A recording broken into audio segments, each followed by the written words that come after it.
Good morning everyone.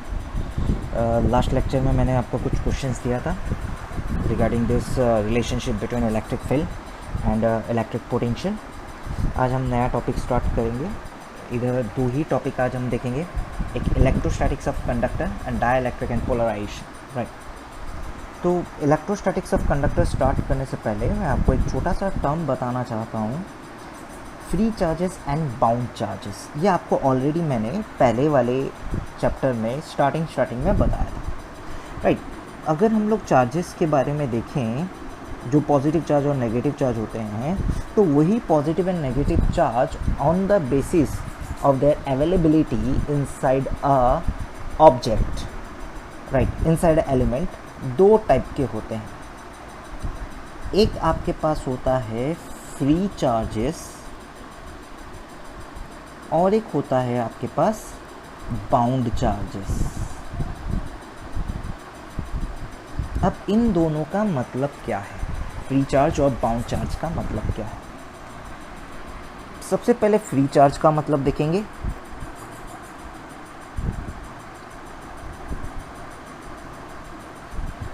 इसका मतलब ये होता है कि these are those charges which can easily move inside a matter। इनको कोई पकड़ के रखने वाला नहीं है। Right, these charges can easily move inside a matter। कैसे, आपको समझाता हूँ। इसके दो एग्जाम्पल देखते हैं। पहला अपने पास आता है कंडक्टर, या कंडक्टर नहीं बोल के मेटल बोलता हूँ। तो मेटल में क्या होता है, अपने पास एक पॉजिटिव चार्ज न्यूक्लियस होता है जो कभी नहीं हिलेगा, और इलेक्ट्रॉन उसके सराउंडिंग में घूमते रहते हैं। फॉर एग्जाम्पल मैं सोडियम के बारे में बात करता हूँ। सोडियम का इलेक्ट्रॉनिक कन्फिग्रेशन है 1s2, 2s2, 2p6, 3s1। मतलब पहले ऑर्बिट में आपके पास 2 इलेक्ट्रॉन, दूसरे ऑर्बिट में आपके पास वही वापस से 2, और इसी के सब ऑर्बिटल में 6 इलेक्ट्रॉन्स। इसी के सब ऑर्बिटल में 1, 2, 3, 4, 5, 6 एंड लास्ट आपके पास 3s1 में 1 electron. Now this electron is loosely bound and have enough energy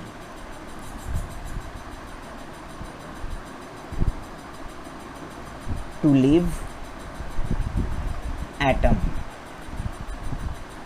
तो क्या होता है, जब इसके पास एनफ एनर्जी है एटम को लूज करने के लिए, तो हम इस टाइप के इलेक्ट्रॉन को बोलते हैं it is a free charge, क्योंकि this charges can easily move. इसको कोई पकड़ के रखने वाला है नहीं मेटलिक कंडक्टर में। राइट, बट ये आपके पास ये पॉजिटिव चार्ज नहीं मूव कर सकता है। This will never move. ये कभी मूव नहीं कर सकता, बट ये आराम से मूव कर सकता है because this are free charges. ये आराम से मूव कर सकता है। राइट, तो सिमिलरली आपके पास मान के चलो इलेक्ट्रोलिटिक मटेरियल्स के बारे में बात करते हैं, इलेक्ट्रोलाइट के बारे में बात करते हैं एक और एग्जांपल में। ना इलेक्ट्रोलाइट क्या होता है आपके पास, जैसे आप क्या करते हैं, H2SO4 यूज़ कर लेते हैं, right, sulphuric acid, HCl use कर लेते हैं, राइट, जैसे बैटरीज में यूज़ करते हैं, उनको इलेक्ट्रोलाइट बोलते हैं। राइट, जैसे मैं बोलता हूँ आपको NaCl सॉल्यूशन बोलता हूँ, एग्जांपल दे देता हूँ आपको NaCl सॉल्यूशन। तो इस सॉल्यूशन में अगर आपके पास एक सॉल्यूशन है NaCl का, सोडियम क्लोराइड का, तो यहाँ पर आपके पास Na+ आयन एंड Cl- ये रेडिली अवेलेबल है। ये रेडिली अवेलेबल है। अगर आप यहाँ पर चार्ज देंगे अगर आप यहाँ पर क्या देंगे, पॉजिटिव या नेगेटिव टर्मिनल देंगे, जैसे कि एग्जांपल बताता हूँ मैं आपको, ये NaCl सॉल्यूशन अगर आप यहाँ पर देंगे तो ये Na+ भी मूव करेगा और Cl- भी मूव करेगा। जैसे कि आपके पास एक बैटरीज होता है, अगर आपको याद हो, यहाँ पर हम लोग एक जिंक इलेक्ट्रोड लगाते हैं और एक कॉपर इलेक्ट्रोड लगाते हैं, और यहाँ पर अंदर में एक सॉल्यूशन डालते हैं, किसका, HCl या H2SO4, जो भी आपको डालना हो, HCl या ये कॉपर सल्फेट का सॉल्यूशन डाल देते हैं, या जिंक सल्फेट का, जो भी आपको सही, कॉपर सल्फेट का लेड सॉल्यूशन डाल दिया, राइट। तो यहाँ पर आपके पास ये कॉपर सल्फेट ऐसे थोड़ी ना रहता है, ये आपके पास कैसे रहता है, Cu+, Cu2+, SO4 2-, राइट। तो यहाँ पर क्या होता है, जब आप इसको ऐसे रख देते हैं और यहाँ पर एक कनेक्शन दे देते हैं, तो इधर जिंक कॉपर सल्फेट को डिस्प्लेस करता है, तो सॉल्यूशन में क्या बनता है, जिंक सल्फेट बनता है, इधर कॉपर बनता है, तो यहाँ पर कॉपर मूव कर जाता है, कॉपर यहाँ पर आके डिपॉजिट कर जाता है। मतलब यहाँ पर से जिंक सॉल्यूशन में गया, जिंक आया, जिंक ने कॉपर को धक्का मारा, कॉपर को धक्का जब मारा, कॉपर यहाँ गया और यहाँ पर क्या बन गया, जिंक सल्फेट बन गया। यहाँ पर क्या बन गया, फाइनली जिंक सल्फेट बन गया, और यहाँ कॉपर Cu2+ यहाँ पर आकर डिपॉजिट हो गया। तो यहाँ पर मूवमेंट हो रहा है, चार्जेस मूव कर सकते हैं, राइट, इलेक्ट्रोलाइट में। So this are free charges.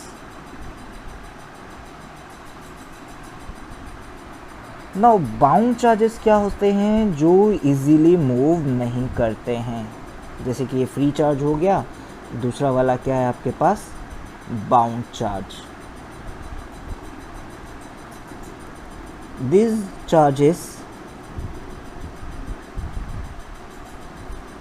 cannot move inside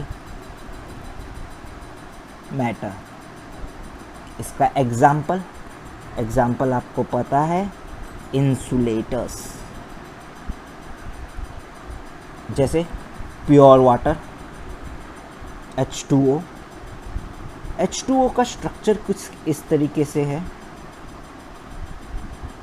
ये आपके पास पॉजिटिव, ये आपके पास इसकी -2 डेल्टा का इधर बनता है, प्लस डेल्टा, राइट।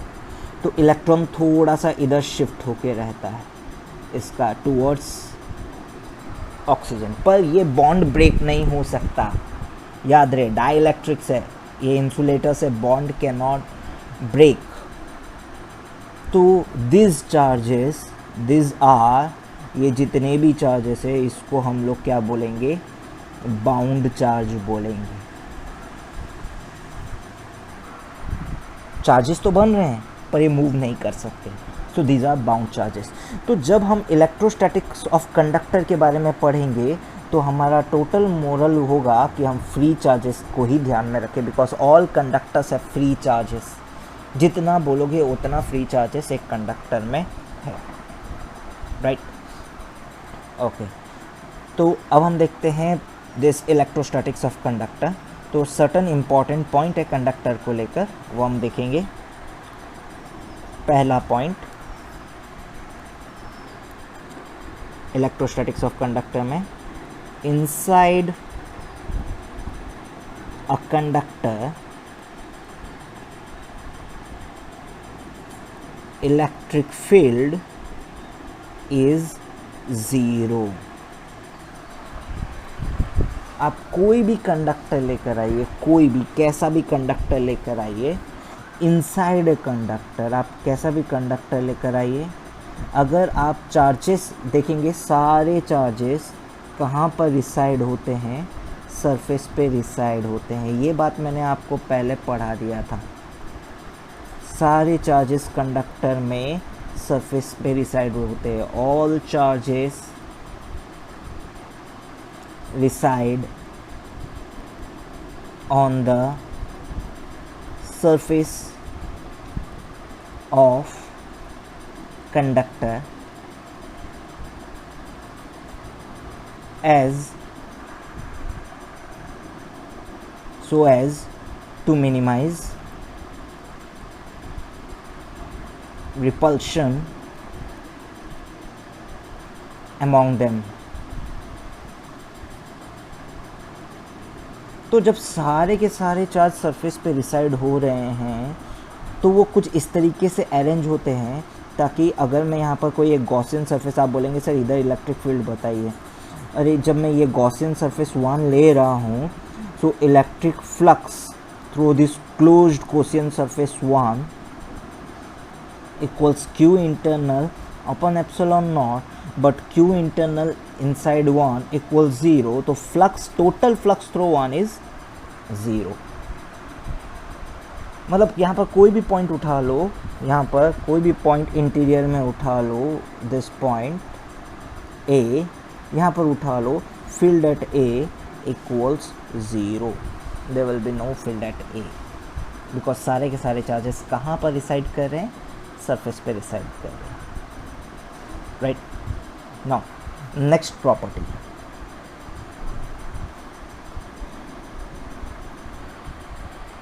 ये सेकेंड प्रॉपर्टी एग्जैक्टली पहले प्रॉपर्टी की जैसे है। whenever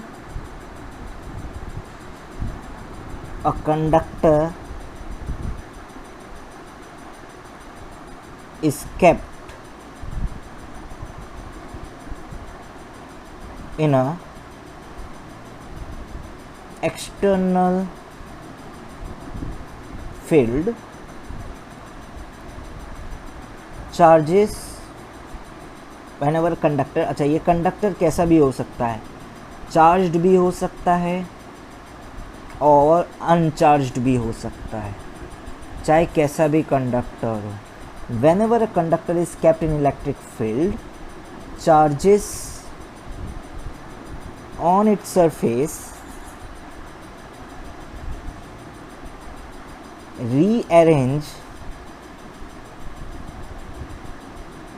in such a way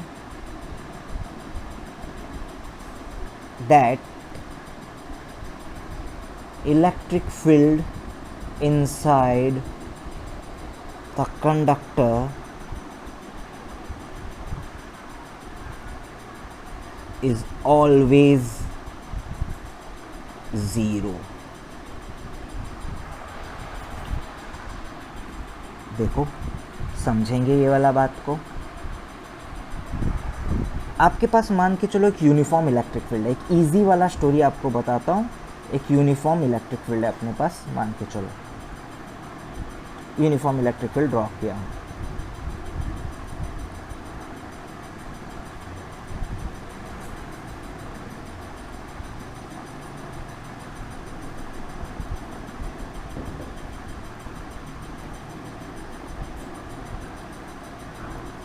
ये एक यूनिफॉर्म इलेक्ट्रिक फील्ड ड्रॉ हो रहा है, राइट। तो अगर यहाँ पर हम लोग क्या करेंगे, एक कंडक्टर रखेंगे, कैसा भी एक आर्बिट्रेरी कंडक्टर रखो। चलो मैं एक अच्छा वाला ले लेता हूँ एग्जांपल, स्पेरिकल कंडक्टर रख रहा इस फील्ड में। जैसे इस फील्ड में मैंने स्पेरिकल कंडक्टर रखा, आपको पता है फील्ड का पूरा स्टोरी चेंज हो जाएगा, पूरा स्टोरी चेंज हो जाएगा। जैसे स्पेरिकल कंडक्टर रखा, क्या स्टोरी चेंज होगा, ये जो फील्ड लाइन अंदर से जा रही है इधर, वो अंदर से नहीं जाएगी। ये पूरा स्टोरी देखो कैसे चेंज हो रहा है। ये जो फील्ड लाइन है, ये फील्ड लाइन गायब हो जाएगी, ऐसे नहीं, यहाँ पर फील्ड लाइन कुछ इस तरीके से आ जाएगी।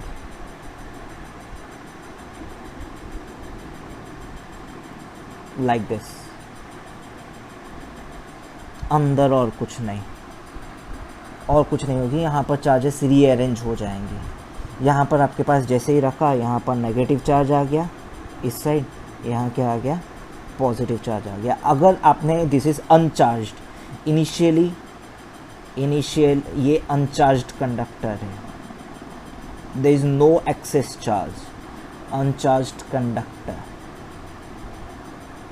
अगर इस साइड में माइनस क्यू बन रहा है तो इस साइड में टोटल प्लस क्यू बन रहा है, ताकि टोटल चार्ज इसमें क्या हो जाएगा, 0 होगा। And inside this conductor, inside it electric field is 0। अगर चार्ज कंडक्टर भी हुआ तो तब भी कोई इशू नहीं है। मान लो आपके पास एक चार्ज कंडक्टर के लिए, पहले मैं इलेक्ट्रिक फील्ड यहाँ पर बना रहा हूँ, देखो वही यूनिफॉर्म फील्ड लाइन बना रहा हूँ मैं।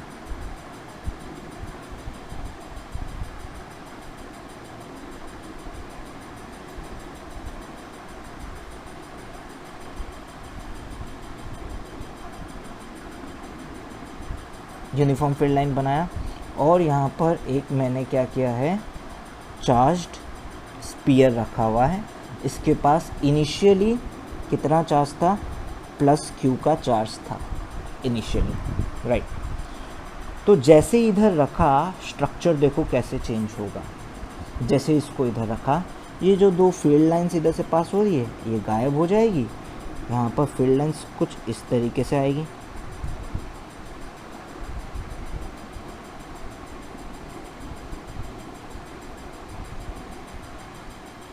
आगे, और चार्जेस भी रीडिस्ट्रीब्यूट हो जाएंगे।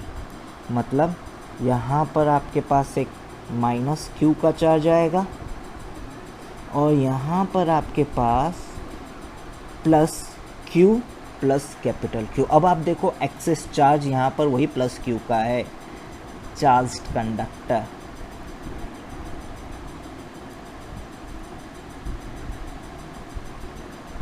इलेक्ट्रिक फील्ड तो अभी भी ज़ीरो ही होगी अंदर में, inside it electric field is 0, right.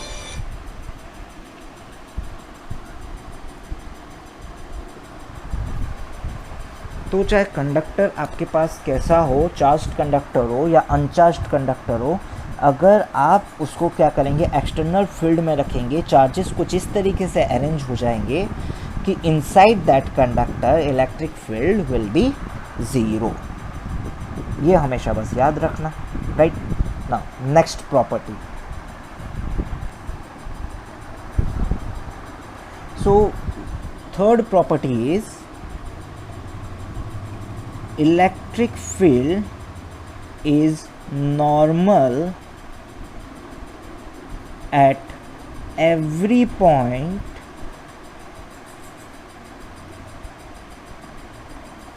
on the surface of a conductor। अब बोलेंगे सर ये हम कौन से सिचुएशन के बारे में बात करेंगे, चार्ज कंडक्टर के बारे में या इलेक्ट्रिक फील्ड में रखे गए कंडक्टर के बारे में? एवरी सिचुएशन, मैं आपको हर सिचुएशन के बारे में समझाता हूँ। देखो रीज़न पहले बताता हूँ। फॉर एग्ज़ाम्पल मेरे पास यहाँ आर्बिट्रेरी कंडक्टर है, ठीक है। अब ये तो इलेक्ट्रोस्टैटिक्स आप पढ़ रहे हैं, इलेक्ट्रोस्टैटिक्स पढ़ रहे हैं, इसका मतलब charges will be at rest. आपको पता है सारे चार्जेस कहाँ रिसाइड करेंगे, सरफेस पे रिसाइड करेंगे। क्या चार्ज मूव करेंगे? नहीं, बिल्कुल नहीं, बिकॉज अगर चार्ज मूव करेंगे there will be surface current. Now there is no surface current, यहाँ पर कोई सरफेस करंट नहीं है, बिल्कुल भी सरफेस करंट नहीं है इधर, राइट। तो because there is no surface current, इसका मतलब this implies charges are at rest. मतलब चार्जेस क्यों मूव करेंगे अगर सरफेस करंट है ही नहीं? इधर कोई सरफेस करंट है नहीं, चार्जेस मूव नहीं करेंगे, चार्जेस रेस्ट में। अच्छा, अब आपको इधर बोला गया electric field is normal at every point. अगर इलेक्ट्रिक फील्ड नॉर्मल है, चलो मान लो नहीं है, इस सरफेस को नॉर्मल ये लाइन है, this is normal, this is tangential, ठीक है। मान के चलो इलेक्ट्रिक फील्ड एक एंगल पे है, इस पॉइंट पे, इस पॉइंट पे अपन इलेक्ट्रिक फील्ड एक एंगल पे बनाए, दिस इज इलेक्ट्रिक फील्ड। इसका मॉड है E और इसके दो कंपोनेंट आ जाएंगे। तो इसका नॉर्मल कंपोनेंट है E cos theta, sorry E sin theta, and ये वाला कंपोनेंट टेंजेंशियल कंपोनेंट आ गया E cos थीटा, राइट। ऐसा आ गया।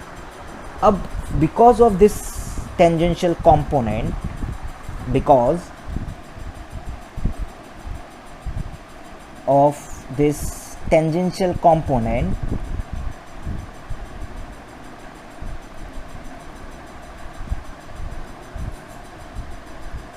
charges on the surface should move because of this tangential component. because अगर फील्ड है तो फोर्स है तो चार्ज है तो मूव करना चाहिए, राइट। बट अभी हम देखे थे कि चार्जेस हमेशा किस में रहते हैं, सरफेस पे, रेस्ट पे रहते हैं, वो तो मूव नहीं करेंगे। अगर ऐसा हुआ तो कोई भी एक बॉडी को चार्ज कर दो और वो अपने आप मूव करता रहेगा, अपने आप करंट आता रहेगा। हमको इतना मेहनत करने का ज़रूरत नहीं, टरबाइन वगैरह लगा के क्या करेंगे, कुछ खाली पीली का टाइम वेस्ट होगा। तो इससे अच्छा है तो एक सरफेस को क्या कर दो, चार्ज कर दो और चार्जेस अपने आप मूव करता रहेगा। अगर टेंजेंशियल कंपोनेंट होता तो आप एक सरफेस को क्या कर दो, चार्ज कर दो। चार्ज कर दिए, सरफेस पे क्या है, चार्जेस आ गए, चार्जेस अपने आप क्या कर रहा है, मूव कर रहा है। जब चार्जेस मूव कर रहा है, करंट आ गया। तो टरबाइन घुमाने की क्या ज़रूरत है, क्यों हाइड्रो इलेक्ट्रिक पावर प्लांट होता है, क्यों थर्मल पावर प्लांट होता है, क्यों न्यूक्लियर पावर प्लांट होता है, कोई रिक्वायरमेंट नहीं है। तो दिस इम्प्लाइज कि हमारे पास ऐसा होता ही नहीं। हम अगर सरफेस को चार्ज करें, चार्ज उस सरफेस पे मूव नहीं करेगा, charges will be at rest, right. तो चार्जेस रेस्ट पे है, इसका मतलब since charges are rest, so which is not possible ये वाला केस में। So electric field on the surface is always perpendicular। मतलब आप हर पॉइंट पे इलेक्ट्रिक फील्ड जो बनाएंगे वो हमेशा क्या होगा, it will be perpendicular to the surface. हमेशा जो भी पॉइंट पे बनाएंगे इलेक्ट्रिक फील्ड सरफेस को परपेंडिकुलर होगा। तो हम ये पॉइंट से एक बात को इम्प्लाई करते हैं, since electric field is always perpendicular, so surface of a conductor is equipotential।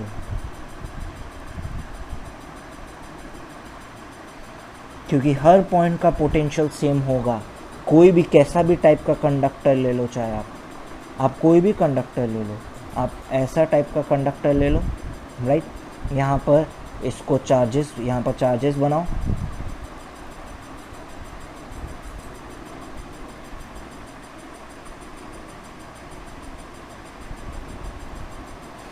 बनाओ, और आप यहाँ पर पूछो कि यहाँ पर point A, point B, point C, potential of A equals potential of B equals potential of C, तीनों इक्वल है। Because surface of a conductor is always equipotential and यहाँ पर हर पॉइंट पे फील्ड परपेंडिकुलर है सरफेस को हमेशा perpendicular रहेगा। ये फील्ड है यहाँ पर हर पॉइंट पे। This is property of a conductor, right. अब अगर आप ये आपके पास क्या, एक चार्ज्ड कंडक्टर खाली रख दिए, आप बोलेंगे सर इलेक्ट्रिक इक्विपोटेंशियल एक कंडक्टर को एक इलेक्ट्रिक फील्ड में रखा जाए तो आराम से रखो। मान के चलो मेरे पास ये अनचार्ज्ड कंडक्टर है, दिस इज़ अनचार्ज्ड कंडक्टर। अगर यहाँ पर इलेक्ट्रिक फील्ड बनाऊँगा, ऐसे आएगी परपेंडिकुलर, यहाँ से घूम जाएगी इस तरीके से, ऐसे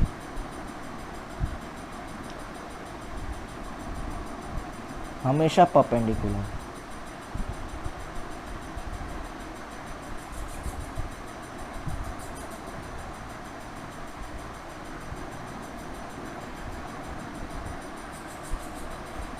बिकॉज सरफेस को हमेशा परपेंडिकुलर होने का है, और कुछ हो या ना हो सरफेस को परपेंडिकुलर होगा।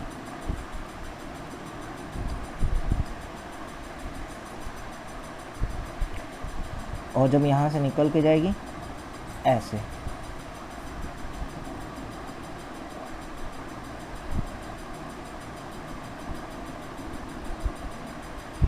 Like this. ये हो गया आपके पास कंडक्टर, राइट। यहाँ पर पार्शियली नेगेटिव चार्ज आ जाएगा माइनस क्यू, और यहाँ पर पार्शियल पॉजिटिव चार्ज आ जाएगा प्लस क्यू, ताकि net electric field inside the conductor क्या हो, ज़ीरो हो। Net electric field inside the conductor will always be zero, right. तो ये आपके पास परपेंडिकुलर रहेगी। यहाँ पर हमको ये पॉइंट, इंपॉर्टेंट पॉइंट समझ में आया। ये याद रखना, surface of a conductor is always equipotential, right, and field is always normal to the surface of a conductor. Okay, so next point, net charge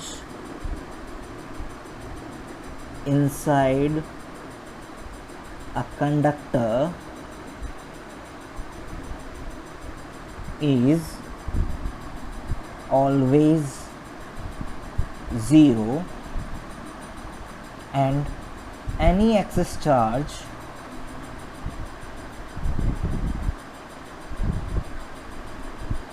reside on the surface of a conductor। चलो ये वाला part देखते हैं। For example मेरे पास एक arbitrary shape का conductor है, इसके इनसाइड में एक कैविटी है, it is a cavity. Cavity मतलब अंदर में होल है, राइट। यहाँ पर पहले एक एक्सेस चार्ज आपने ऑलरेडी देकर रखा हुआ था, ऑलरेडी एक्सेस चार्ज था, राइट, प्लस क्यू का। तो अंदर में फील्ड ज़ीरो होगी, अंदर में आपके पास फील्ड तो डेफिनेटली इनसाइड एक कंडक्टर है, फील्ड तो अंदर में ज़ीरो ही होगी, कोई बाहर नहीं है।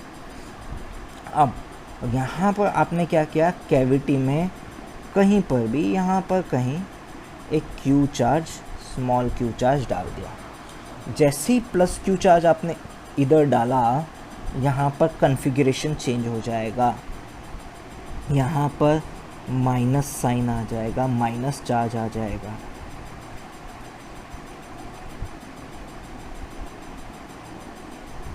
ये भी टोटल इसकी वैल्यू है, ये टोटल जो चार्ज है ये माइनस क्यू है, और क्योंकि ये माइनस क्यू चार्ज सरफेस से आएगा तो यहाँ पर आपके पास सरफेस में कुछ प्लस चार्ज आ जाएगा, और जो कि प्लस क्यू की वैल्यू के साथ बराबर है।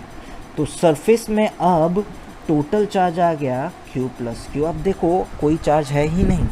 अगर मैं पूछूं what is the excess charge inside a conductor, आप बोलेंगे inside a conductor excess charge is, net charge is zero, और कोई भी एक्सेस चार्ज है सरफेस पे आ गया, राइट। अगर फील्ड के बारे में बात करेंगे, यहाँ पर इधर अंदर में देखो, समझना मैं जो बता रहा हूँ, ये वाले पॉइंट पे, इस वाले पॉइंट पे फील्ड ज़ीरो है। At point B A,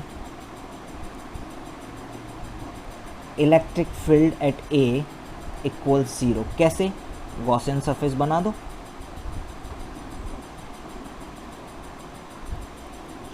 flux through 1 Q internal upon epsilon naught, zero, क्योंकि Q internal minus Q plus Q zero हो जाएगा।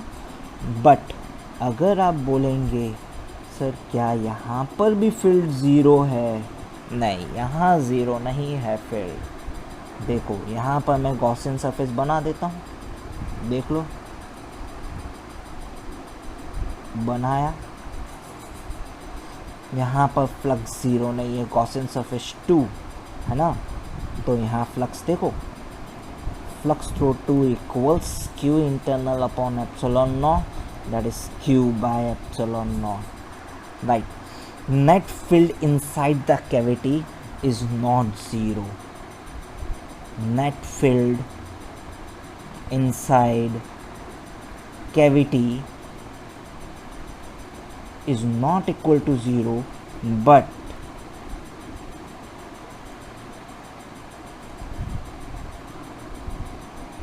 net field inside conductor equal 0। मतलब अगर आप कैविटी में एक चार्ज लेके आके रख देंगे तो नेट फील्ड 0 नहीं होगा। Net field inside that cavity is not 0। So moral of the story is a cavity inside a conductor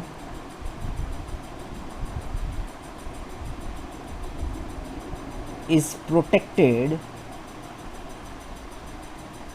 from external field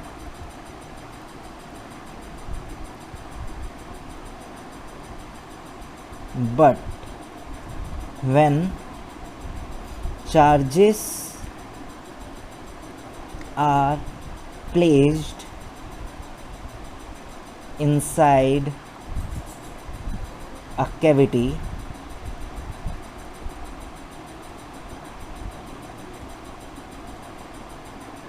it cannot shield a conductor। मतलब एक कंडक्टर के ऊपर, एक कंडक्टर जिसमें कैविटी है, अगर उस वो चार्ज्ड है तो कैविटी प्रोटेक्टेड है, एक्सटर्नल फील्ड सब चीज़ से प्रोटेक्टेड है। मतलब अगर आपके पास ये वाला पार्ट का मतलब है, पहला लाइन ऐसा है कि अगर आपके पास एक कंडक्टर है और उसमें कैविटी है, अगर ये कंडक्टर चार्ज्ड है और कैविटी में कुछ नहीं है, नाउ कैविटी इज शील्डेड, मतलब प्रोटेक्टेड। बट वाइस वर्सा नहीं है, ऐसा उल्टा नहीं है। अगर आपके पास कंडक्टर है और कैविटी के अंदर चार्ज है, नाउ आप यहाँ पर ऐसा नहीं बोल सकते कंडक्टर इज़ नॉट शील्डेड, मतलब कैविटी का इलेक्ट्रिक फील्ड उसको हार्म पहुँचा सकता है। कैविटी में जो इलेक्ट्रिक फील्ड है, क्योंकि net electric field inside the cavity 0 नहीं है, यहाँ मैंने प्रूव किया है। कैविटी का जो इलेक्ट्रिक फील्ड है वो कंडक्टर को हार्म पहुँचा सकता है, right. Next, now electric field at the surface of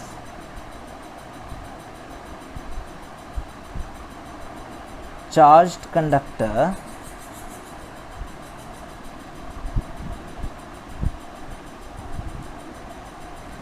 is given by sigma upon epsilon naught, E equals sigma upon epsilon naught। ये आपको प्रूव करके दिखाते हैं। कोई भी आर्बिट्रेरी कंडक्टर है, राइट, यहाँ पर चार्ज डेंसिटी कांस्टेंट है, वेरिएबल है, कैसा भी चार्ज है, आई डोंट केयर। यहाँ पर आपके पास इधर कुछ ज़्यादा ही चार्ज डेंसिटी है, इधर कम है, कुछ इस तरीके का कंडक्टर है। ये आपके पास कंडक्टर है, कोई भी कंडक्टर है, राइट। मैं जानना चाहता हूँ यहाँ पर जस्ट ऊपर इधर इलेक्ट्रिक फील्ड कितना है, इस पॉइंट पे इलेक्ट्रिक फील्ड कितना है, ये वाला पार्ट अपन जानना चाहते हैं, राइट। तो यहाँ पर मैं क्या कर रहा हूँ, इलेक्ट्रिक फील्ड मुझे ये तो पता है इधर परपेंडिकुलर है, ये मुझे पता है इलेक्ट्रिक फील्ड इज परपेंडिकुलर। तो यहाँ पर क्या कर रहा हूँ ना, मैं एक सिलेंड्रिकल गॉसियन सरफेस बना रहा हूँ, ऐसा।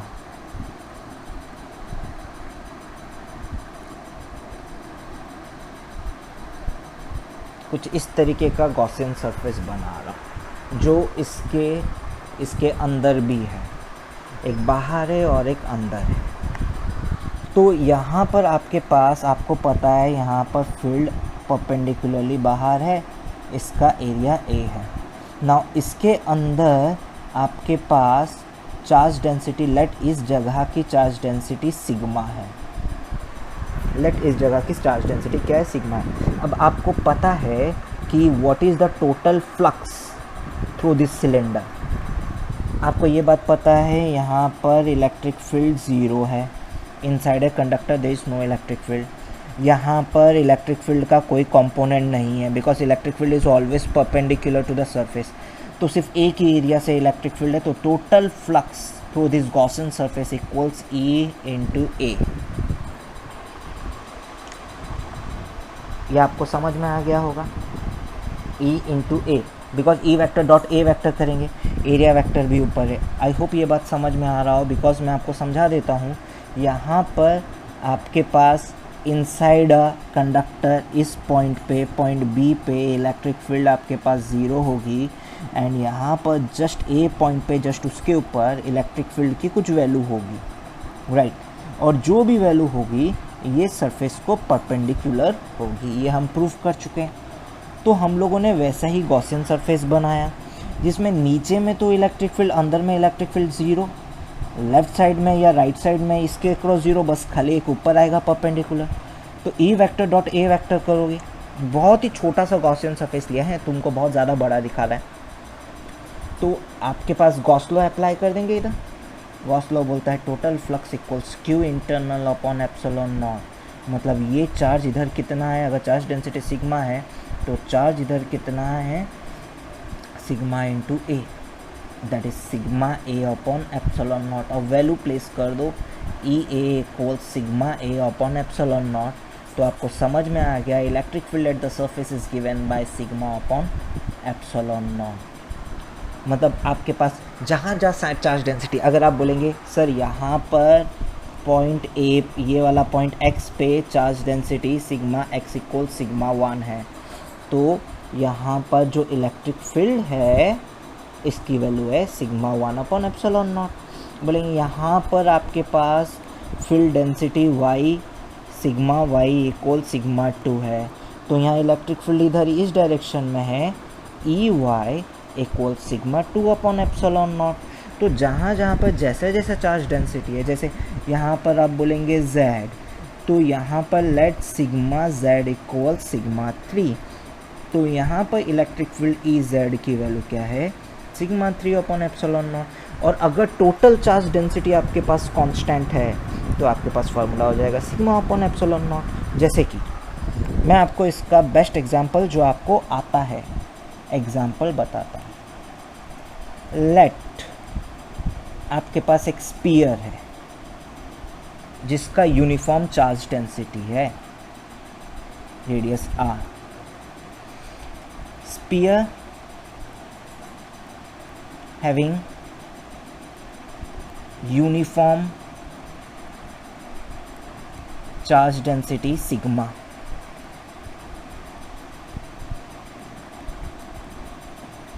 राइट। चार्ज डेंसिटी मतलब यहाँ पर अलग अलग नहीं है, यहाँ पर हर पॉइंट का डेंसिटी क्या है, सेम है। अगर मैं आपसे पूछूँ what is total charge on the sphere, यहाँ पर आप मेरे को बताओ, यहाँ पर जो टोटल, यहाँ पर A B C, आप बोलेंगे sir sigma A equal sigma B equal sigma C equal sigma, ये है यूनिफॉर्म चार्ज डेंसिटी का मतलब, पहले ही बता चुके हैं। Now total charge on the sphere is given by sigma into area of the sphere into 4πr²। और अगर आपसे पूछूं electric field at surface of the sphere, तो फॉर्मूला बता देंगे 1/4πε0 Q अपॉन r²। वैल्यू सारा पुट करो, 1/4πε0 Q की जगह पे आप क्या रखेंगे, सिग्मा इंटू 4πr²/r²। चेक करो वही आ रहा है, सिग्मा अपॉन एप्सिलॉन नॉट, वही आ रहा है। और electric field is always perpendicular, C point पे बनाएंगे तो परपेंडिकुलर, बी पे भी इधर, ये आप ऑलरेडी पढ़ चुके हैं। Electric field perpendicular means surface of this charged conductor is equipotential surface, right? So these are certain properties of conductors, right? इसमें एक टर्म आता है electrostatic shielding.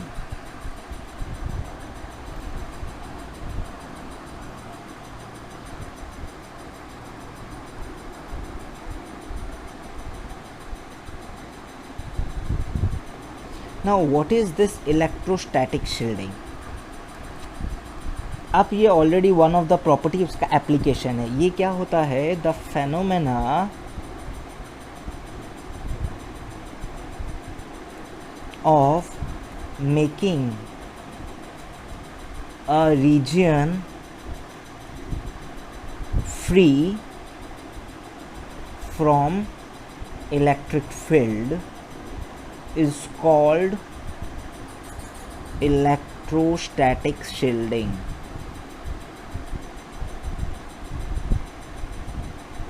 अब एक कोई भी रीजन को फ्री कैसे करना है, ये कौन से फैक्ट के ऊपर डिपेंड करता है? This depend on fact that electric field inside a conductor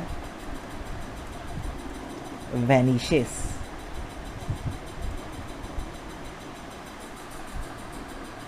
इस प्रॉपर्टी के ऊपर ये डिपेंड करता है. अब इसका काम क्या है? मान के चलो कोई भी इलेक्ट्रॉनिक डिवाइस को हमको प्रोटेक्ट करना है, कोई भी इलेक्ट्रॉनिक डिवाइस को प्रोटेक्ट करना है, राइट. तो प्रोटेक्ट जब करना है तो उसको हम किसके अंदर लेकर जाएंगे? किससे प्रोटेक्ट करना है? सराउंडिंग इलेक्ट्रिक फील्ड से प्रोटेक्ट करना है. तो हम उसको किसके अंदर रखेंगे? एक मेटलिक कंडक्टर के अंदर रखेंगे. मतलब इसका एप्लीकेशन क्या हो जाएगा? पहला application, to protect sensitive electronic devices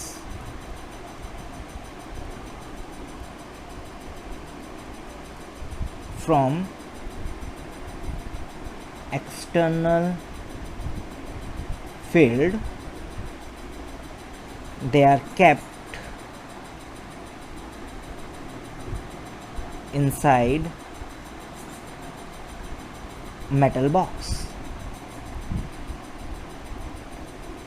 ये एक एप्लीकेशन है, बिकॉज एक मेटल बॉक्स के अंदर रखेंगे तो अंदर में कोई इलेक्ट्रिक फील्ड बनेगा नहीं, अंदर में बनेगा नहीं, तो they are protected. Now next, अगर बाहर आपके पास थंडर स्टॉर्म हो रहा है या लाइटनिंग हो रहा है तो it is safe to stay inside the car. क्यों? बिकॉज कार क्या है, आपके पास मेटल का बना हुआ है, और मेटल का बना हुआ है तो अंदर में आपको लाइटनिंग कभी भी स्ट्राइक नहीं करेगा, right. It is safe to stay inside a car during lightning. ये होता है आपके पास इलेक्ट्रोस्टैटिक शील्डिंग का मतलब. आई होप आपको ये बात समझ में आया होगा.